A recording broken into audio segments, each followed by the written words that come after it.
Says we're live. Okay. Okay. Perfect. Should we introduce ourselves again? Yeah. Okay. Go for it. Okay. I'm Sarah. I'm Stephanie. We all know each other, but yes. Yeah. Okay. Right. So,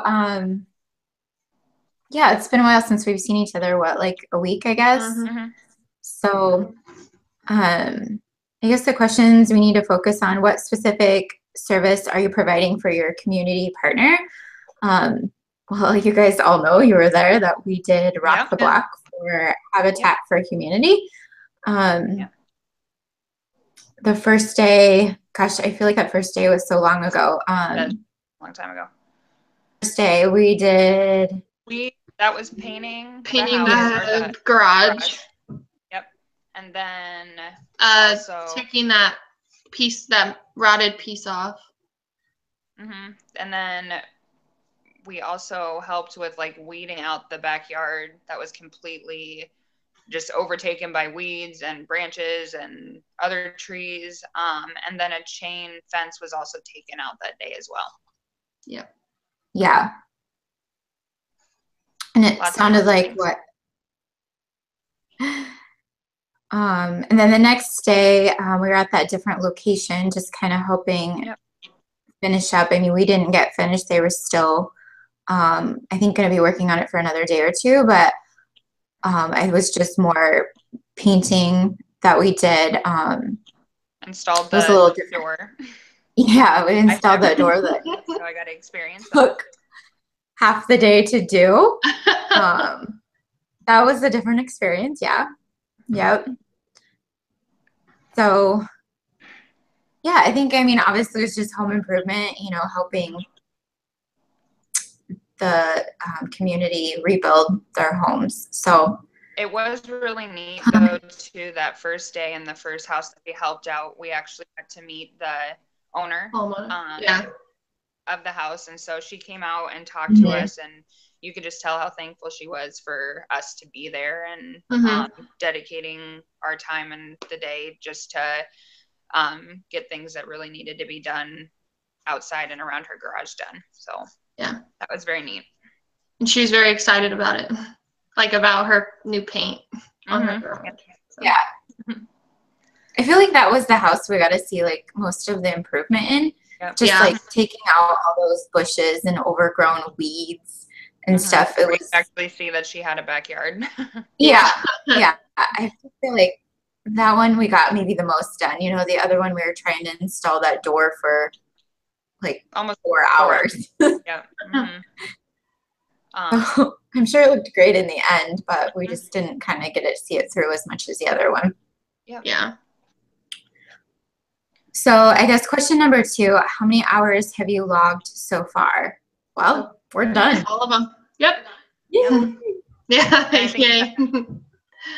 Ended up being 2 long days, and we did it. Very hot long days, but it was worth it.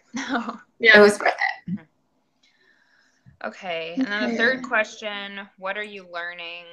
Examples, joys, challenges, insights. I guess for me, I learned just a lot about how much it does take for a lot of these houses and these families like to come in, and a lot of, I mean, the 2 houses that we saw, and I'm sure they weren't the worst of the houses that participate in Habitat for Humanity, but you could tell the dire need of the things that needed to be done. It wasn't just cosmetic they didn't like the color of the garage, let's change the paint, but it was like replacing boards that were rotted.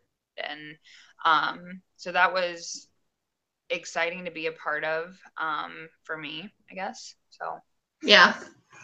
I guess I know we did research about Habitat for Humanity before, but I guess just learning more about what they offer and like what goes into Rock the Block and how the homeowners have to give back time or whatever, that was all new to me. So I guess you know, I kind of anticipated that it would be a big project, but maybe I underestimated how big it was. You know, we had what, a team of, how many people were there? Like 8 to 10 of us. At first. Yeah. And On both of the houses, and they still weren't done, you know, when we Yeah. were done with our shifts. So it was kind of a big undertaking, and just the amount of extra work that was put into it. Like, full-time habitat people have to get all the supplies there, the dumpsters, the porta potties, stuff we don't necessarily think about. What else? And then just working with like our team leads. Well, I guess on both days, the team leads were both through the AmeriCorps. Yeah. And I didn't really know anything about that other than that it worked with Habitat. So that was very interesting, finding out where they travel, how they get involved, and all of the details. And they both seem very passionate as well about what they do. So I definitely tell everyone there was very passionate about it. Yep.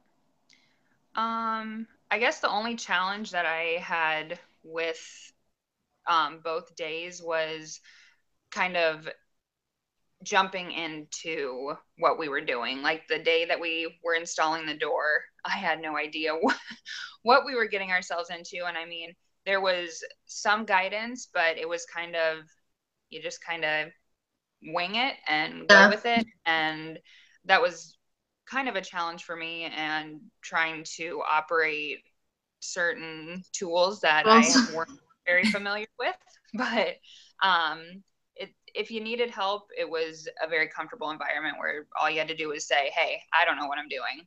I need some help with this, but which was nice. Both of the leads seemed to be knowledgeable about most of the work that we were doing. So yeah. I'm just like, what if you got someone that didn't, I don't know, it's like, what if you got someone that didn't know how to do any of that at all, and they did a poor job? Like, they're like trusting you to do a good job.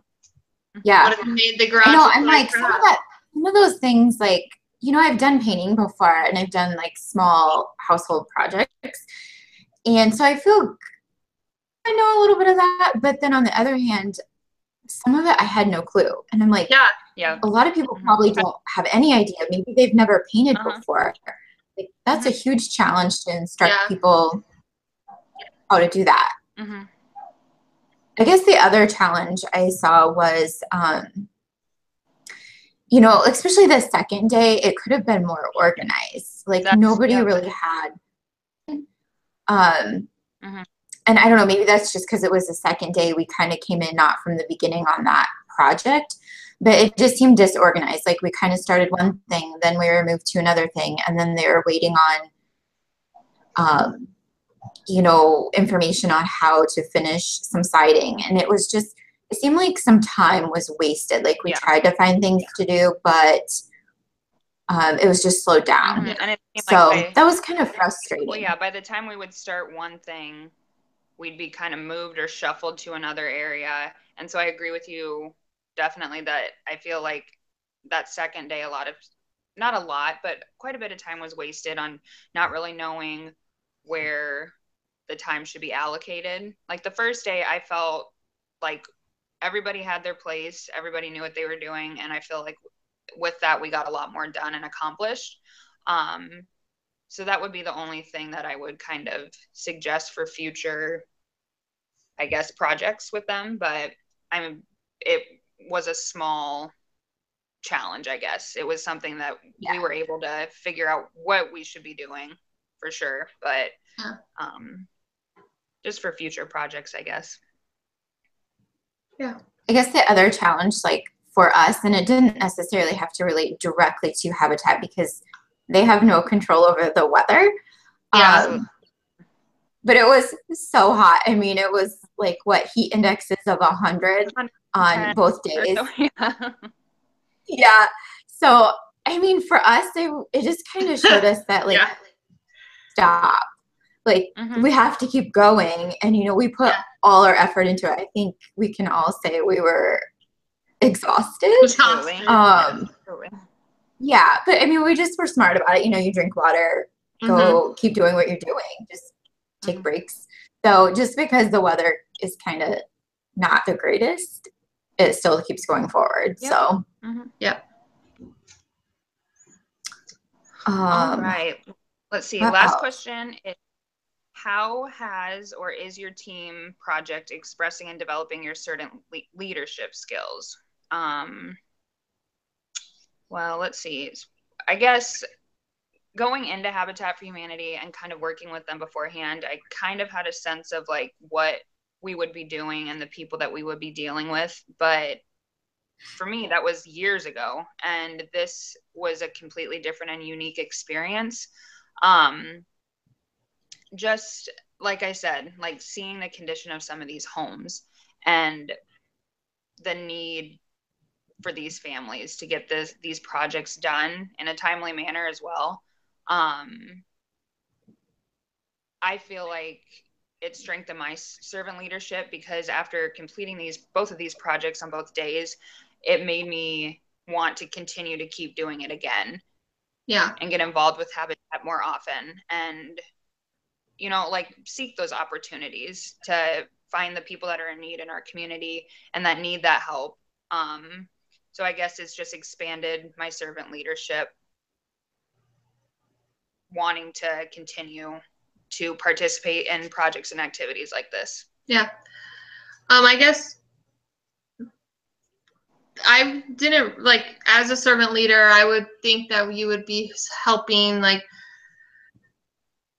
the extremely poor who didn't have anything, like didn't have a house, a car. But then there's still people who do have the houses. And I mean, she had a house, she had a car, but she needed help in a different way. So I think I was expecting to be helping families that had nothing. And I guess just growing as a servant leader and realizing that they may have like their basic needs, but there's other things that still need met, if that makes sense.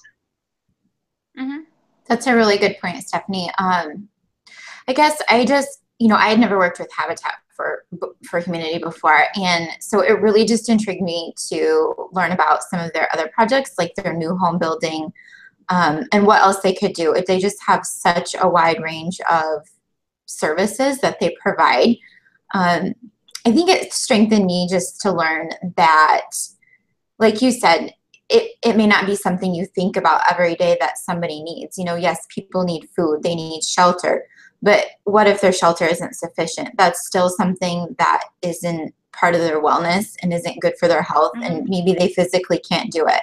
So I guess we have to think about all aspects of those basic needs. So kind of like what you said, Stephanie. And I mean, I know our second gentleman, I believe he was, I don't know the full details. From what I remember, I think he was maybe in a wheelchair or handicapped of some sort. So, you know, he might not even have family. You know, we don't know his whole background, but maybe he doesn't have anybody to help him. So that just goes to show that people need all sorts of help. It doesn't matter who you are. Yeah. So I'm even wearing my shirt. I think that's all the questions. I saw that. Nice job. Representing that. There you go. But yeah, I had a really good experience with this. And like I said, it just kind of was a stepping stone for me to continue to do this even after this semester. So I feel like the projects, both of them, went really well. And I got a lot out of it. So I'm excited about that and happy about that.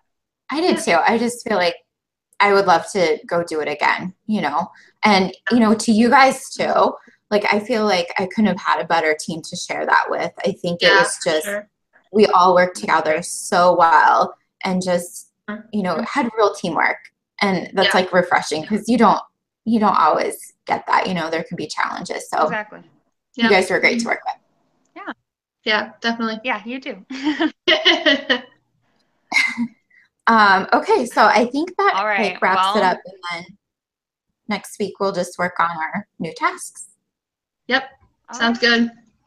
Okay, happy studying. Yeah, you too. We'll see you later. Bye.